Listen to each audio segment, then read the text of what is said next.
Today I've got Don Barden back. You might remember him from episode 91 and 99, where we shared his ADHD journey, and then also about the perfect plan, which we had a lot of great results and feedback about.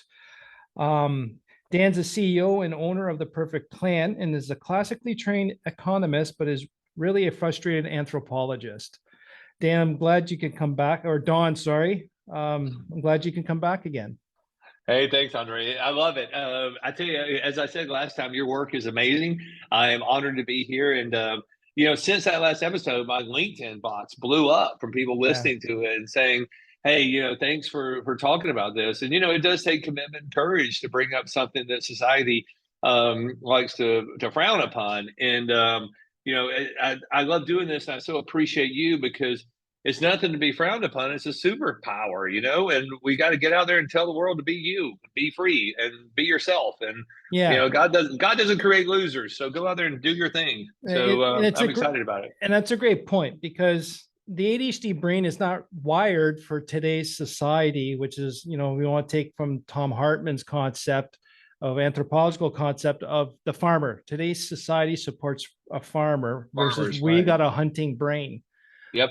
So yeah, just talking it out loud more and more so everyone can understand the differences in the brain wire and brings different unique abilities in different aspects of what's required at the time. Like, don't ask me to go watch a plant grow for 6 months. Not going to happen. Yeah. It'd be the longest 6 months of your life. So What I wanted to talk to you about is we had a brief discussion a couple of weeks ago in Toronto, and the one thing you said, and I really wanted to talk about, was like, you hate it when people use their ADHD as an excuse to not succeed or as an excuse to not do something. And I wanted to broaden more about that. What made you say that and why? And why does that I got a bit of a frustration out of you. If I got that misunderstood, please let me know. yeah, no. It's not, and I'm sorry if I frustrated you, or I've Nope. seen frustrated, but it's interesting because labeling of anything is disabling. So remember that labeling is disabling. So if somebody hides behind ADHD or dyslexia, or oh, I'm just an introvert or I'm an extrovert, and they put a label on themselves, they're stuck, and you're going to get conformed to, and it's going to force you to fall into place in the way that you created this mantra for yourself. So it's very frustrating for me when I hear people with ADHD. First of all, they think it's a disability. It's not. It's a superpower. And then when they say, well, I didn't do this because of my ADHD, I'm like, oh, come on. You're an adult. You've got responsibilities.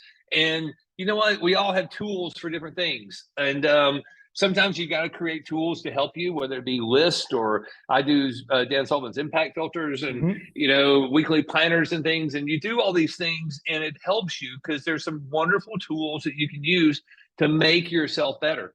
But don't ever give me an excuse. I do not like excuses. I don't mind reality. I mean, there's nothing wrong with saying, well, we were doing this and it got screwed up because this happened. Well, yeah, that happened, right? Okay, I get it. But don't sit there and say, I can't, Okay. and So that's go the on. worst thing.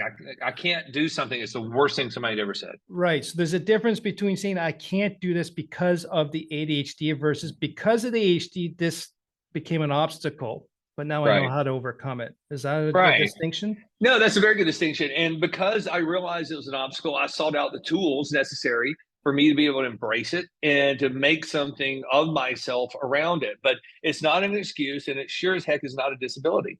And that is frustrating sometimes.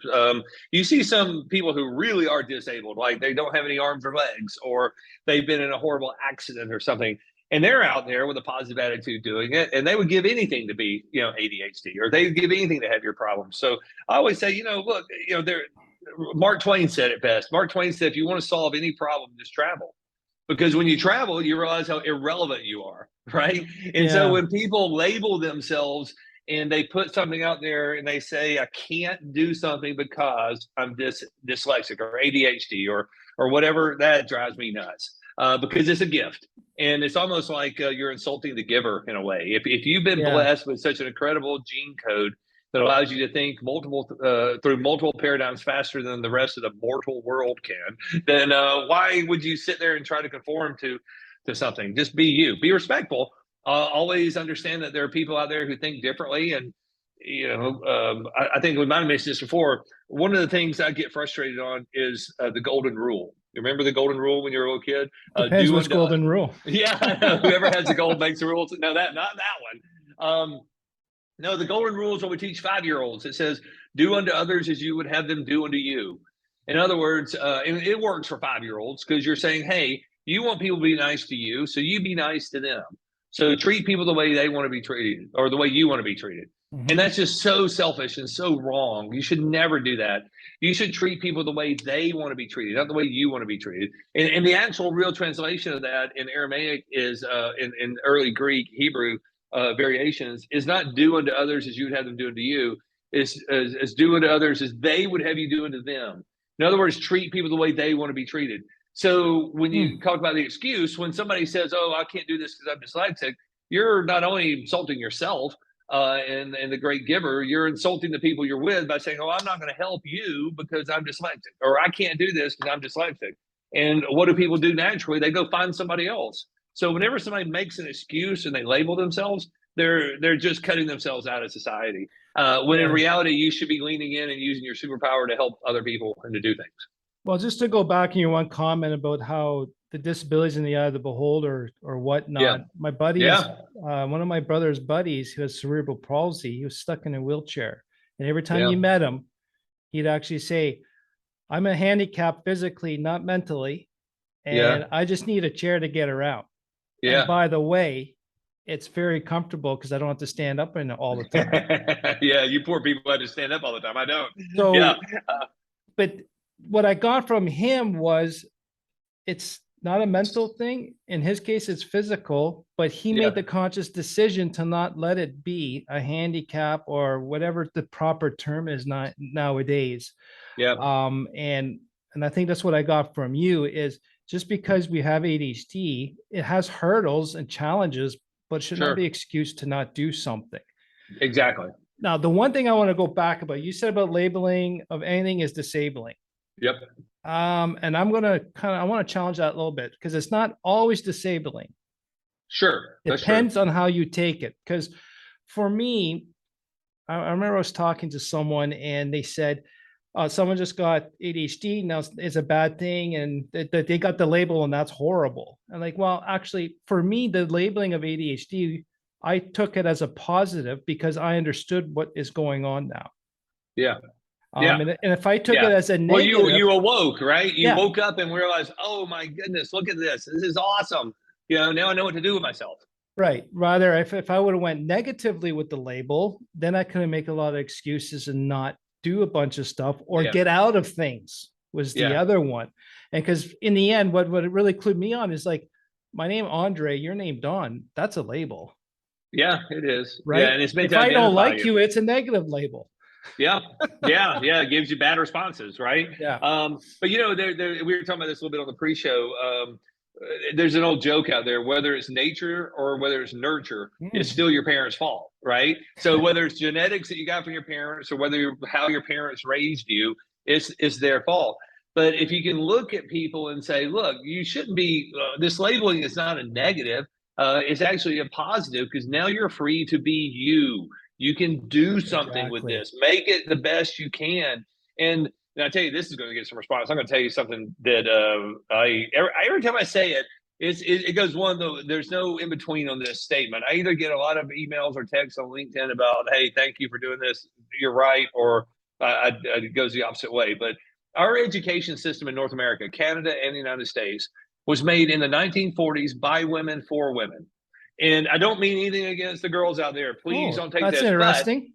But, it's basically what I call feet forward, bottom on the chair. In other words, you tell a little kid, put his butt in the chair, you put your feet forward, and you listen. And we're going to tell you stuff, and you need to regurgitate that. And then we're going to label you. We're going to give you a grade, and it's going to be A, B, C, D, or F. But, I don't care what you think. Put your butt in that seat, put your feet forward, and listen, and spit out everything.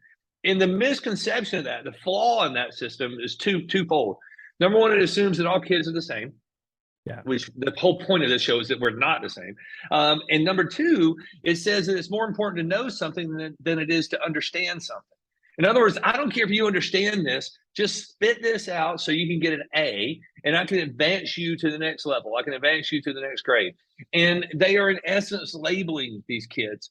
And I remember my dad, he never understood me. And I think I don't know if he was ADHD or not, because when I was a little kid, it just wasn't something I paid attention to. But I remember my mom getting mad because I'd always be the really bright kid who made bad grades. And the reason I made bad grades is because between ADHD and dyslexia, I was all screwed up, you know? And again, I was screwed up in other people's minds. Oh, exactly right. I was labeled as that, oh, he's a bright kid. He'll be okay. He'll work in some industry somewhere, probably manual labor, but he'll be okay. You know, hopefully he'll have a happy life. And I remember my dad telling my mom one time, this is back in the 60s when all the astronauts and the space flight was going on, trying to get to the moon. My mom was getting mad because I was making bad grades. I'll never forget my dad. My dad said, look, you're worried about him with some stupid grade. He's looking out the window at the moon, trying to figure out how those astronauts got there. Leave him alone. And my dad was not well educated, but he was a very wise man. Yes. And I think looking back at that formulated how I looked at my kids. It was like, hey, you know, I don't give a crap. I'm not. In fact, I actually said this. I'm not going to let I'm not going to let school stand in the way of my kids' education. So let them be educated by understanding the world and using these gifts, not being labeled. So when we talk about labeling as disabling, and you're right, it can be good and bad, but it starts when the kids are in kindergarten, you know, because you're labeling them with grades. You get a smiley face or a frowny face, and this kid does this and this kid doesn't do that. And if you look at all these great studies and these social economic writers out there like Gladwell and some of the others, they've jumped on this and they've said, no, this is just wrong. And I remember Marcus Buckingham did when he ran Gallup, and I don't want to put words in his mouth, but I think he said, the way I heard him say it, this is one of his favorite studies.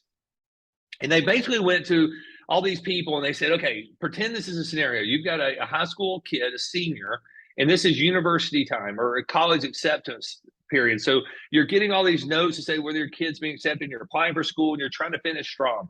And every parent gets that. They've all been there if your kids are old enough.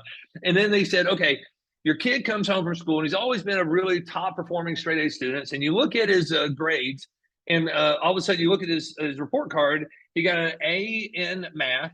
He got an A in history, an A in English, a B in social services, and a D in math. And you freak out. Your kid's never got a D before. And then at the same time, you're looking at this kid's D, the phone rings. And it's the high school principal, the teacher, and the college counselor, the person supposed to be helping this kid get to university, all on the phone.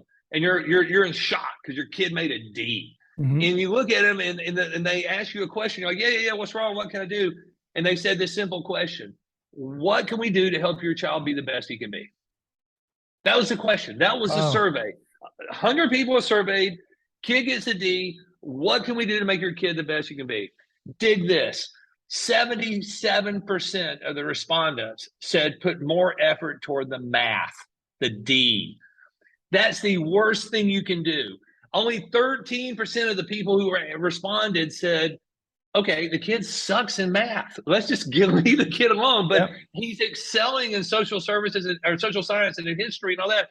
Get the kid on a path to let him go toward his gifts. But society trains you to dumb the darn thing down. So think about this. I mean, you've got kids, right? What would happen to a child if you took all the effort from the positive reinforcement areas where he's doing or she's doing really well and said, hey, take time away from history and English that you're doing really good at it and you're passionate about, and let's put you in the grind of studying more mathematics. Okay, the kid made a D in math. What do you think is going to happen? They bust their ass and all of a sudden he gets a C in math. But what happens to the other grades? They come down, right? Because we're concentrating on the weakness, not on the strength. Right. And it's funny. I just read this morning because that's like that's the fabric of our culture, is to overcome our deficits so we can be successful, not continue working on what we know best and do best naturally to be very successful with less pain. But society doesn't measure that at all. No, it's horrible how they do it. In fact, I think, and I'm not just saying this to I'm telling you the truth here. what the work that you're doing is an early indicator, an early adaptation of where I think we're all shifting to. You're just like an early voice in the wilderness, getting out there and telling this story. I think pretty soon what's going to happen is we're going to go back to the model we had in the 1940s and 50s with education, prior to the feet forward, bottom on the chair part, when it got really obtuse, and said, look, wait, what do you want to do? What are you gifted to do? And if you're gifted to study rocket science, great. You don't need to study French literature. Let's get you into physics and these things that make you stimulated and excelling in life. If you want to study French literature, there's probably no reason for you to study microbiology, right? So let's get people going to something that's important for them. And a good friend of mine, Steve Nandavec, he's a brilliant professor. I think he's at Wake Forest now, and he had a great corporate life. He has this thing called the difference between the desire to change and the ability to change. And for us to change this whole concept around these kids and this labeling and how people use it as an excuse, you're going to have to look at this grid. So imagine you've got a horizontal line across the bottom of a page, and it's your ability to change. Okay. And then where it intersects, there's a vertical line going up that says that's your desire to change. And I'll send you this graph if you want to post it. Yep. But when people look at it in the bottom left quadrant there, and you have a low ability to change and a low desire to change, you're not going to change. So when people who are labeled and they use it as an excuse, I look at them and go, are they really looking at this ADHD as an excuse, or do they just have no desire to change and no ability to change? Because they're not going to change. But then you go up the grid just a little bit and you say, well, wait a minute, somebody has a real high desire to change, but they can't. They really, really want to change. They really want to get rid of this label, but they can't do it. So they have the desire, but no ability. No ability. So they still can't do it. Okay. Because, society is oppressing them. Society is saying, oh, well, you made a D, or, oh, well, you're good. You'll be good ditch digger or something like that, because you didn't read this properly and we're going to stick you in the corner. So that's kind of the bad part. But if you move to the right a little bit and you say, well, what happens if I have an ability to change? Like society says, look, we need to change the stigma around labeling people. But the person's so depressed in their concept, they've been so labeled and beaten down over it. What if we get to the point where we say, wait, you can change, but the person's like, oh, I don't know, they've always told me I shouldn't. Well, then they're going to wait. They're just going to be stagnant, and they're going to slowly get there, but they're not going to be innovators like you are in this. But then you get in that upper right corner and you got somebody who says, I have a high ability to change and a high desire to change. That's the leaders. And that's what we need in ADHD, is somebody like you to continue to sound the trumpet to say, look, if you have a desire to get rid of these labels, if you have a desire to change, screw society, let's throw it out and be a leader in this, right, and show the world that you've got a gift, and that gift is something that you should be just screaming from the top of the world while you're being respectful to everybody else and while you're working with those poor mortals out there who are not ADHD. You need to recognize it. And what you're referring to is actually ADHD strengths and your other natural talents and strengths, where we got to focus and identify those and be okay with it. Because I'll tell you one thing, against society norms, my abilities and your abilities are not the norm. No, we got to say, screw it. We're just going to go for it and go. So the other thing you also said was that the labeling has to stop in society. And I think that has happened. It's there. But the big problem is with that is the desires thereby. We've got the label has been removed. So I think the desire is high now. But the ability is restricted because society is not allowing us to be different. Explain that. Yeah, it makes sense. But explain that a bit more. Hey, Don, you're ADHD. That's fine. Society, we're all diverse. We all accept it. We accept your label of ADHD. You're one of us. We're not going to make fun of you.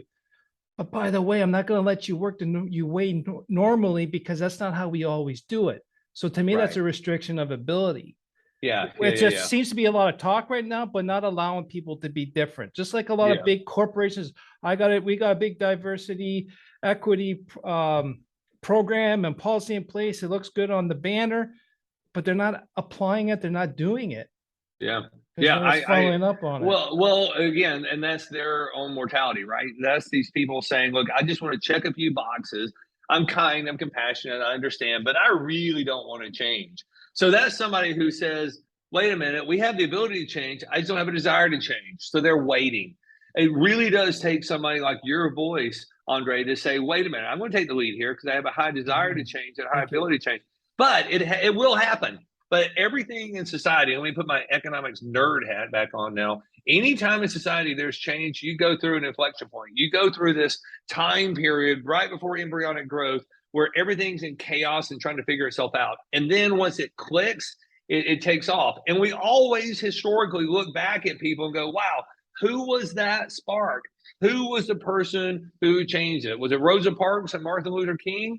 Yeah, they sparked it. They changed the way we look at civil rights. But look at all those other people that came out after them. Well, they're the ones who opened the door, right? We look at, I just forgot his name, the guy who broke the 4-minute mile. They literally thought his body would explode, that his blood would boil and come out of his ears if he ran under a 4-minute mile. And within a year after he did it, like 80 something people did it. So he broke the barrier. And now it's so commonplace, somebody thinks about it. But you go back to those early folks and say, wait a minute, basketball, Michael Jordan, Dominique Wilkins, all those great classic players, they changed the game. And they allowed people like Steph Curry and these incredible players now, LeBron James, to be who they are. They're the norm now because somebody went ahead early and said, wait, I have a high desire and a high ability to change. I'm going to do it. Even though society says, well, we have an ability to do it. We just don't have a desire to do it right now. But man, we do want to check a box. So we can say that we're doing this around equity and diversity and inclusion and everything else. And, it's changing, but it's going to take more folks like you leading the way. And I just so appreciate what you're doing. So thank you. I appreciate that. And I think this is a very great concept or construct. If you can share me that diagram, I will share it in the show notes. Yep. Desire to change versus ability to change. Yeah, and you think a brilliant mind named Steve Nedevec for that. He absolutely one of the smartest guys I've ever worked with, and he's a creative genius. And he put that together. And when I saw it, I was like, "Oh my God, that's society in a whole right there. That sums it up." So I just sent it to you. I'd love to see it in the show notes. I will put it there. And for you, the listener, I think there's a lot of good key points here. I think this is a fantastic conversation, Don. There's no way we could have planned this. The outcome was a lot more than I expected. One, labeling of anything is disabling, which I kind of put a little caveat. It can be, depending how you take the label. Yeah. And I really like this whole golden rule when you're 5 years old: do unto others as others do unto you, is actually not the true interpretation. It's to treat them how they want to be treated. Right. I got that right? Yeah. Treat others. Don't treat others how you want to be treated. Treat people the way they want to be treated. Exactly. And again, you brought this up the last time we had a chat. It is more important. It's the way society has it now is it is more important to know than it is to understand. And I really appreciate that point of view you had last time, because that just clarified how I learned. Is I've always learned to understand, because I can always figure out to know something later. And that's the two big distinctions. And that's one of the reasons I'm very successful as an engineer and starting this ADHD world is I understand this stuff so I can discuss, encounter, or think of new things, because just knowing it is just a fact and I can't really act on it. Right. But stop on that. Let me ask you this thing, because that is a classic ADHD thing, right? Somebody who's mastered their ADHD understands things, but then they go out there and they're flying through something because you get it, right? You understand it. You see the whole board, you understand what's happening now. But then you get other people who don't understand you and they're like, oh, well, he's just all over the place. He's going too fast. No, he's not. He just gets it. And he's going faster than you, but society wants to pull people back who are gifted in this thing and say, wait a minute, I don't understand it. So you must be going too fast. There must be something wrong with you. Let's put a label on you. When the reality is, no, I just get it. I'm just moving along at my pace and do it. But that's not how the world works. So as somebody with ADHD, and you yourself, when you do understand things quicker than most people do, because that's how you've been trained and that's how your mind works, you still gotta slow it down and help everybody, right? We got to treat people the way they want to be treated. If not, you get labeled as a narcissist. You get labeled as somebody who thinks, oh, I know everything. Even if you do, you got to have that empathy and kindness to other people. So Well, in a way, we have to show kindness and empathy to people who do not show it to us. well, if we don't, then we're not following that golden rule by treating Exactly. others how they want to be treated. I Right. can't force on you how I do my stuff, or just because I want to be able. Actually, I just had a conversation with one of my young techs here. Goes, I confuse people a lot. So you have the right to stop me so you can get clarity so we don't have a conversation again. Yeah. Right. Yeah. But that's being aware. Self-awareness Yeah. to me is key, not knowledge. Yep. And then the last thing I think is a great summary for everyone: excel on your strengths and notice your weaknesses is key. Yeah. And the big takeaway from here is that ADHD is purely an explanation, and it's not a hurdle or an excuse to prevent you from doing something.